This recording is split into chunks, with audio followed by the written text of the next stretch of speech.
নামতে ইয়াত বোলে পৌৰথা বনৰ মাষ্টৰটোৱে এই পোৱালিটো সৰু বেছি দিন হোৱা নাই আহা একমাহ হোৱা নাই 3 তাৰিখে একমাহ হ'ব ৰাতি বোলে মাৰি পেলালে তাক ধৰি পেলালে ল'ৰাটোৰ নাম নাজানো মাৰি কিনে সি পলাই দিয়ে সি ইয়াত পৌৰথা মাষ্টৰ হা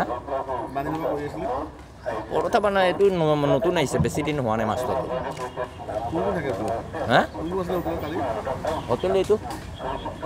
মনালিছা ল'ৰাটোৰ নাম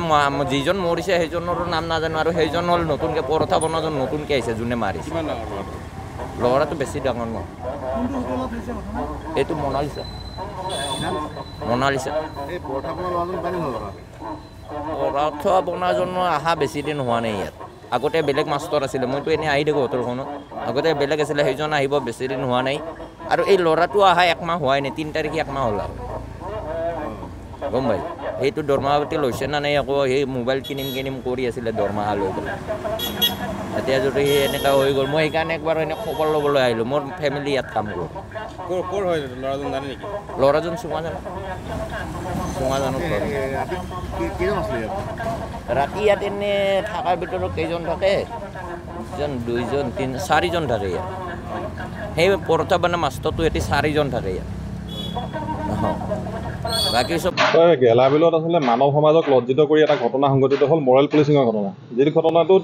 দুজনকৈ যুৱকক নিৰ্মমভাৱে প্ৰহাৰ কৰি আচলতে আঘাতপ্ৰাপ্ত কৰি তেখেতক চিকিৎসাধীন অৱস্থাত তেখেত এতিয়া চিকিৎসাধীন হৈ আছে এই কথাটোত ধিক্কাৰ দিছোঁ আৰু গৰিহণা দিছোঁ আৰু মৰেল পুলিচিংটো হ'ল এটা সামাজিক ব্যাধি এই ব্যাধিটো আচলতে ৰোধ কৰিবলৈ চৰকাৰ প্ৰশাসনে যেনেধৰণে আচলতে কঠোৰৰ পৰা কঠোৰতম ব্যৱস্থা গ্ৰহণ কৰিব লাগে তেনেধৰণৰ ব্যৱস্থা গ্ৰহণ কৰিব লাগে আমাৰ ছাত্ৰ সন্থাৰ স্পষ্ট বাৰ্তা তাৰ লগতে আচলতে দুৰ্ভাগ্যবশতঃ আমাৰ ছাত্ৰ সন্থাৰ এজন কৰ্মী নাম উক্ত ঘটনাটোত জড়িত হৈ পৰিল বা আমালৈ অভিযোগ উত্থাপন হ'ল যেতিয়াই আচলতে ছাত্ৰ সন্থাৰ কৰ্মীজনৰ ওপৰত এনেধৰণৰ অভিযোগ উত্থাপন হ'ল আমাৰ ছাত্ৰ সন্থা হ'ল আমি সামাজিক দায়বদ্ধতাৰে পৰিচালিত হোৱা এটা জাতীয় সংগঠন এই সংগঠনটোৰ কৰ্মী এজনে তেনেধৰণৰ ঘটনাত যেতিয়া সংঘটিত হয় ছাত্ৰ সন্থা আচলতে সংবিধান বিৰোধী বুলি আমি তেখেতক গণ্য কৰোঁ এই সংবিধান বিৰোধী কাৰ্যত লিপ্ত হোৱাৰ বাবে তেখেতক আমি তাৎক্ষণিকভাৱে হয়তো গোলাঘাট জিলা ছাত্ৰ সন্থাৰ সমূহ বিষয়ৰ পৰা তেখেতক আমি তাৎক্ষণিকভাৱে তেখেতক অব্যাহতি প্ৰদান কৰিছোঁ আৰু এখন তদন্ত সমিতি গঠন কৰি দিছোঁ যে তদন্ত সমিতিয়ে পৰৱৰ্তী সময়ত আমাক জিলা ছাত্ৰ সন্থাক এখন প্ৰতিবেদন